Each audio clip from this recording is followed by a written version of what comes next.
ఈరోజు వస్తున్న ప్రతి ఒక్క అనారోగ్య సమస్యలు కానివ్వండి అన్నీ కూడా చూడండి ఎంత సైన్స్.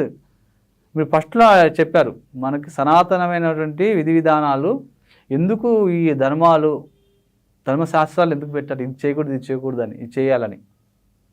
ఎంత కూడా మనసు శరీరం పుష్టిగా ఉండడానికి, తర్వాత మనసు కూడా పుష్టిగా ఉండాలి. అప్పుడు అంత ఆలోచించేవాళ్ళు కదండి, అంత ఎక్కువ సంపాదన గురించి ఆలోచించలే. ఎంతుందో అంత ఉండేది. కొంతమంది వర్తకులు వ్యాపారస్తులు ఏంటంటే వాళ్ళ విధానం అది, అమ్మాలి కాబట్టి వాళ్ళు మనకు కావాలి కాబట్టి వస్తువులు కావాలి, వాళ్ళు ఎంత చేయాలో అంత చేశారు. ఇప్పుడు ఎక్కువైపోయింది. సో ఇవన్నీ కూడా మనము ముందు శరీరాన్ని బాగా పరుచుకోవాలి, దాని తర్వాత మనసుని తేడతెల్లి రిలాక్స్. ఫస్ట్ ఈరోజు రిలాక్స్ ఉందా? లేచిన మొదల నుంచి పడుకునే వరకు పరిగెత్తడమే, అవగాహన, నావిగేషన్స్, వ్యవహారాలు పెరిగిపోయి, అంటే దాన్ని ఎక్స్ట్రా కరిక్యులర్ యాక్టివిటీస్ అంటారు. అంటే ఉన్నదానికన్నా ఉన్న యాక్టివిటీ కంటే ఎక్స్ట్రా యాక్టివిటీస్ ఎక్కువ పోవడం వల్ల ఏమవుతుందంటే మనసు ఎక్కువ పనిచేస్తుంది. మనసు ఎక్కువ పనిచేయడం అనేది అలసిపోతుంది, శరీరం అలసిపోతుంది. పరిగెత్తున్నాను కదా, మనసు పరిగెత్తుతుంది, శరీరం పరిగెత్తుతుంది. ఉన్న ఆలోచనల కన్నా తీసుకునే దానికన్నా ఎక్కువ చూస్తుంది. ఏం చూస్తుంది? ఎక్కువ చూస్తుంది. ఏం చూస్తుంది? టీవీలు చూస్తున్నాం, మొబైల్ దగ్గరకు చూస్తున్నాం. ఈ ఆల్రెడీ మొబైల్ ఇది సిమ్ము పైన శాటిలైట్ కనెక్ట్ అవుతుంది, శాటిలైట్ ఇక్కడ టవర్ కనెక్ట్ అవుతుంది. ఈ శాటిలైట్ నుంచి టవర్ నుంచి సిమ్ కనెక్ట్ అవుతుంది. అంటే ఇక్కడ ఏమవుతుంది, ఈ రేడియేషన్ కనెక్ట్ అవుతుంది ఇక్కడ, ఓకేనా. అందుకోసం పిచ్చుకలు లేవు ఈ రోజుల్లో. ఆ రేడియేషన్ దెబ్బకి పిచ్చుకలు, అది మనకి పిచ్చుకలు ఉన్నాయంటే రేడియేషన్ లేనట్టు. ఒకప్పుడు లేవు, 150 సంవత్సరాల క్రితం రేడియేషన్ లేదు, కెమికలైజ్డ్ పౌడర్లు లేవు, పెస్టిసైడ్స్ కానివ్వండి, ఫెర్టిలైజర్స్ కానివ్వండి ఏం లేవు. అన్ని పక్షులు కిలకిల ఇవన్నీ ఉండేవి, ఇప్పుడు లేవు. కొట్టే చెట్లకు కూడా అవన్నీ ఉండడం వల్ల అవి కూడా తిని బలం లేక అవి చచ్చిపోతున్నాయి. సో మనకి ఇప్పుడు ఈ యొక్క ఎలా అయితే మన మొబైల్ కళ్ళకు ఎక్కువ శక్తి పోతుంది, కళ్ళకు ఎక్కువ శక్తి పోగొట్టుకోకూడదు. ధ్యానానికి వస్తున్నాను, ఎలా ఎందుకు చేయాలి, మనసుని ఎలా రిలాక్స్ చేయాలి, మనసు ఎక్కువ ఆలోచించకూడదు. ఏంటంటే ఫస్ట్ కళ్ళకి ఎక్కువ పని చేయకూడదు, పని చేయాలి, ఉండాలి. నేనేం చెప్పాను, ఎంత అవసరం అంతనే. ఇప్పుడు ఏమేస్తుందంటే మనకి కంప్యూటర్ ముందు కూర్చొని చేస్తున్నాం అంటే దాదాపు 8 గంటలు మన యొక్క ఉపాధి, 8 గంటలు ప్రతి ఒక్కరు వర్కింగ్ అవర్స్ అంటారు. ఆ 8 గంటలు కూడా మనము 8 గంటలు ఆడ కూర్చొని కంప్యూటర్ మీద కూర్చున్నాం. కొంతమంది కంప్యూటర్లు ఉంటే, కొంతమంది కంప్యూటర్ ఉండకపోవచ్చు. కానీ 8 గంటలు మాత్రం ఏదో దృష్టి పెట్టాలి, గమనించాలి కదా, అదేందా. సో ఎక్కువ పెట్టడం వల్ల ఇంకోటి మొబైల్ అయిపోయింది చేతిలో, ఆల్రెడీ జేబులో ఆల్రెడీ రేడియేషన్తో ఉంది మొబైల్. ఇంటర్నెట్ ఆన్ చేస్తామంటే రేడియేషన్ కనెక్టెడ్. నార్మల్ కాల్ ఏంటంటే డైరెక్ట్గా మనం చేయొచ్చు, ఎక్కువ అంతే రేడియేషన్ కాదు. ఇంటర్నెట్ ఉండడం వల్ల ఎక్కువ రేడియేషన్ వస్తుంది.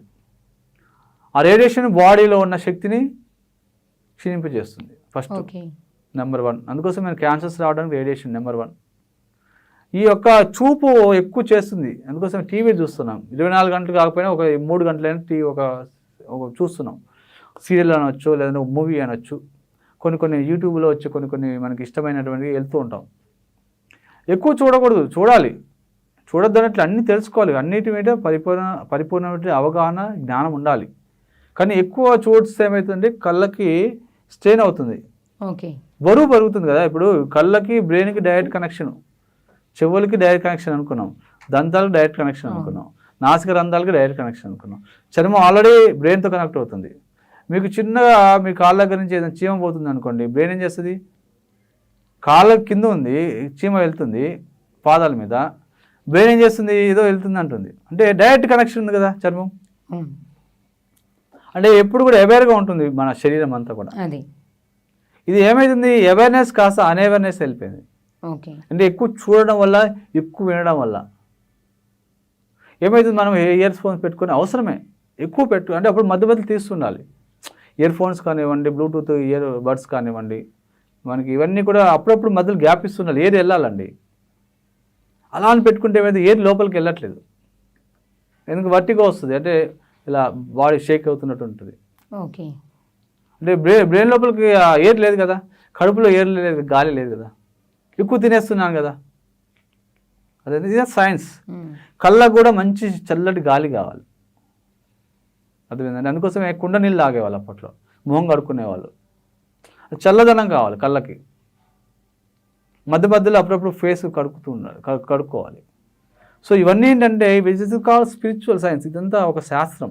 ఓకే. దీనివల్ల మనము ఉన్న ఇంద్రియాల కంటే అతి ఇంద్రియంలోకి వెళ్ళగలుగుతాం. అది అతి ఇంద్రియం అంటే 3వ కన్ను, దివ్యచక్షు. 6వ సిక్స్ సెన్స్ అంటారు. అవును. ఇది 5 పంచ జ్ఞానే, 5 సెన్సెస్. ఇది 6 సెన్స్ అండి, ఇది 7 సెన్స్. ఓకే. ఇది 7వ జ్ఞానం, జ్ఞానేంద్రియం. సారీ, అందుకోసం టవర్ అన్నాను కదా ఫస్ట్లో. టవర్ అటు చూపిస్తుంది, ఇది ఇటు చూపిస్తుంది, ఇది ఇటు చూపిస్తుంటుంది, కింద నుంచి పై వరకు.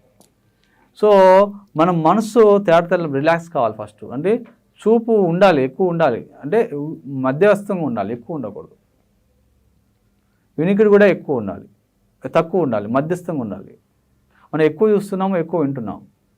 సో ఏంటంటే మనసు లోపలికి అంతరాలలోకి ప్రయాణం చేయాలంటే ఫస్ట్ మనం ఏం చేయాలి? కళ్ళు మూసుకోవాలి. Relax your eyes. ఓకే.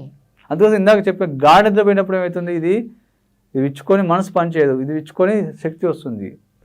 అదే నేను కూర్చొని రిలాక్స్ చేస్తున్నాను కళ్ళని, చెవులు ఎక్కువ వినిపించుకోవట్లేదు, నోరు పనిచేయట్లేదు, కేవలం శ్వాసను గమనిస్తున్నాను.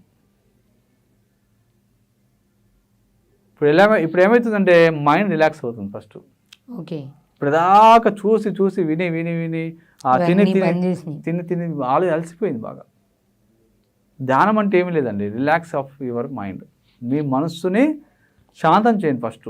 ఓకే. ఫస్ట్ శాంతం చేసామనుకోండి. అందుకోసమే కళ్ళు మూసుకున్నప్పుడు మనకి అన్నీ కాళ్ళలో కాలు పెట్టుకుంటున్నాం, కూర్చున్నప్పుడు కాళ్ళలో కాలు పెట్టుకుంటున్నాం, వేలల్లో వేలు పెట్టుకుంటున్నాం. లేదా నార్మల్గా ఏదైనా ముద్దలు పెట్టుకోవచ్చు. ఇలా కొంతమంది ఇలా పెట్టుకుంటారు, రకరకాల ముద్దలు ఉంటాయి. అంటే దీనికి ఒకటే ముద్రలో కూర్చోవాలి అలా ఏం లేదు. అసలుకి ఏంటంటే ఫస్ట్ ధ్యానంలోకి వెళ్ళాలి అంటే రిలాక్స్ ఆఫ్ యువర్ ఐస్. కళ్ళు మూసుకోవాలి అంతే. ధ్యానంలో మొదటి ప్రక్రియ ఏంటంటే కేవలం కళ్ళు మూసుకొని కూర్చోవడం, అంతేగా. కళ్ళు మూసుకోవాలి, ఏమి చేయకూడదు, లోపల ఏమి అనుకోకూడదు. మనసు అది ఎలా సాధ్యం? మౌనం.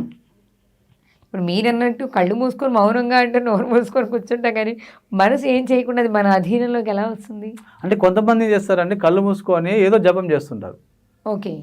అర్థమైందండి. కళ్ళు మూసుకొని వాళ్ళ మతానికి సంబంధించిన దేవుడి పేరు లోపల వల్ల వేస్తుంటారు. ఇప్పుడు మీరు అన్నట్టు అసలు అది ఏమీ చెయ్యం, ఏం చేయకూడదు. ఏమీ చేయకుండా ఉన్నా కూడా మనసు ఇప్పుడు ఏమవుతుందంటే ఇప్పుడు వస్తున్నాం ఆ పాయింట్కి వస్తున్నాం. ఫస్ట్ అన్ని రిసీవ్ చేసుకున్న మనసు అంతా కూడా దీని లోపల స్టోర్ అయి ఉంది. ఇప్పుడు ఏం చేస్తుంది? ఆవు కానివ్వండి, ఎద్దు కానివ్వండి, ఫస్ట్ ఏం చేస్తుంది? ముందు గడ్డిని తీసేసుకొని లోపల దంతాలు పెట్టుకొని నెమరేస్తూ ఉంటుంది. కానీ లోపల పొట్టలోకి వెళ్ళదు. నెమరేసిన తర్వాత అది మొత్తం లోపలికి అరిగిన తర్వాత లోపలికి లాగేసుకొని అప్పుడు మనకి పనిచేస్తుంది జంతువు అనేది. సో ఇప్పుడు మనం అంతా చూసాము, విన్నాము, అన్ని రకరకాల సెన్సెస్ చేసేసాం, కర్మలు చేసేసాం, అదంతా చిత్తంలోకి వెళ్ళి కూర్చొని ఉంది. ఇప్పుడు కళ్ళు మూసుకున్నప్పుడు రిలాక్స్కున్నప్పుడు ఏమవుతుందంటే అది ఓపెన్ అవుతుంటుంది. కొంతమంది చూడండి ధ్యానం చేసేటప్పుడు కళ్ళు మూసుకున్నప్పుడు రక్కన లేసేస్తారు, భయం వచ్చేస్తుంది, అమ్మో లోపల ఉన్న ఆలోచనలు బయటకు వచ్చేస్తున్నాయి. మరి అవి రాకుండా చెప్తాను అదే వస్తున్నాను పాయింట్కి. అంటే ఇప్పుడు మన ఏమిటంటే మన రిజర్వాయర్ అంటారు, మనసుని ఏమంటారు, చిత్తాన్ని ఏమంటారు? రిజర్వాయర్ అన్నీ ఏమైనా అన్ని రకాలైనటువంటి ఆలోచనలన్నీ కూడుకొని ఉన్నాయి. అర్థమైందండి. ఎప్పుడు 50,000 ఆలోచనలు ప్రతిరోజుది. మనం అనుకుంటాం 50,000 చేయటం, ఒక 100 చేద్దాం. మన కాన్షియస్ తోటి, లోపల సబ్ కాన్షియస్ తోటి ఎన్నో చేస్తుంటుంది, చేస్తుంది. మీరు కౌంట్ చేయించుకోవచ్చు.